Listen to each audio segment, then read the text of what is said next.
துள்ளுவதோ இளமை படத்தில் நடித்து புகழ்பெற்ற நடிகர் அபிநய் காலமானார். துள்ளுவதோ இளமை படத்தில் நடித்து புகழ்பெற்ற நடிகர் அபிநய் காலமானார். தாஸ், என்றென்றும் புன்னகை, வல்லவனுக்கு புல்லும் ஆயுதம் உள்ளிட்ட திரைப்படங்களில் நடித்துள்ளார் அபிநய்.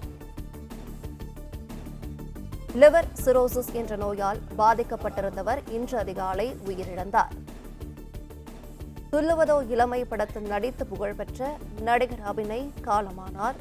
தாஸ், என்றென்றும் புன்னகை, வல்லவனுக்கு புல்லும் ஆயுதம் உள்ளிட்ட திரைப்படங்களில் நடித்துள்ளார் அபிநய். லிவர் சிரோசிஸ் என்ற நோயால் பாதிக்கப்பட்டிருந்தவர் இன்று அதிகாலை உயிரிழந்தார்.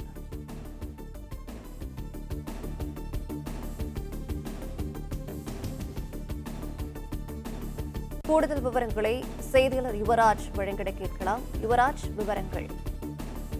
வணக்கம். துள்ளுவதோ இளமை, என்றென்று புன்னகை, தாஸ் உள்ளிட்ட படங்களில் நடித்திருந்த நடிகர் அபிநய் உடல்நலக்குறைவால் காலமாகி இருப்பதாக தகவலானது வெளியாகி இருக்கின்றது.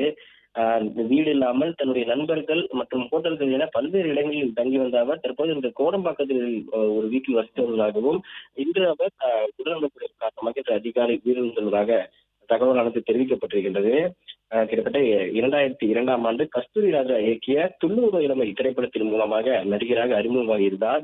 அந்த சமயத்தில் அந்த திரைப்படம் அவருக்கு மிகப்பெரிய ஒரு அடையாளத்தை பெற்றுக் கொடுத்த ஒரு திரைப்படமாகவே இருந்தது. அதன் பின்பு விளம்பரங்களில் போன்று நடிப்பதும், அதே போன்று தொடர்களில் நடிப்பதும் என்று பல விளம்பரங்களில் இவருடைய முகம் எல்லார் வீட்டிலும் அறியப்படக்கூடிய ஒரு முகமாகவே இருந்து வந்தது. அதன் பின்பு 2000களின் பிற்பகுதியில் இவர் பல்வேறு திரைப்படங்களில் துணை வேடங்களில் நடிக்க தொடங்கியிருந்தார். சொல்ல சொல்ல இணைக்கும், பாலைவனச்சோலை உள்ளிட்ட படங்களில் குறிப்பிடத்தக்கக்கூடிய அந்த ஒரு கதாபாத்திரத்தில் நடித்திருந்தார். அது மட்டுமல்லாமல் மிகவும் அபிநய் அறியப்படக்கூடிய ஒரு விஷயம் என்னவென்றால், துப்பாக்கி மற்றும் மஞ்சான் ஆகிய திரைப்படங்களில் வித்யுத் ஜமாலிற்கு தமிழில் அவருக்கு குரல், பின்னணி குரலும் கொடுத்திருந்தார். அந்த கதாபாத்திரத்திற்கான அந்த குரல் மிகவும் தேர்ந்தெடுக்கப்பட்ட ஒரு குரலாகவும், அந்த கதாபாத்திரத்திற்குரிய அந்த அழுத்தமான ஒரு விஷயத்தை சொல்லக்கூடிய ஒரு குரலாகவும் இருந்ததாகவும் அந்த திரைப்படமும் இவருக்கு நல்ல ஒரு பெருமையை பெற்றுக் கொடுத்திருந்தது. சமீபத்தில் அவருக்கு உடல்நலக்குறைவு ஏற்பட்டு சிகிச்சை பெற்று வந்த நிலையில் தன்னுடைய உடல்நிலை சிகிச்சைக்கும் மருத்துவ சிகிச்சைக்கும் நண்பர்களிடமும் திரைத்துறையிடமும் உதவ வேண்டும் என்று கோரிக்கையும் வைத்திருந்தார். அந்த வகையில் பல்வேறு திரைத்துறை சார்ந்த அவருடைய நண்பர்கள் மற்றும் திரைத்துறையினர் அவருக்கு மருத்துவ உதவிகளும் அவருடைய சிகிச்சைக்கான உதவிகளும் செய்திருந்தனர். லிவர் சிரோசிஸ் என்கின்ற அரிய வகை நோயால் அவர் உடல் வெளியும் வயிறினுடைய பகுதி வீங்கியும் காணப்பட்டிருந்தார்.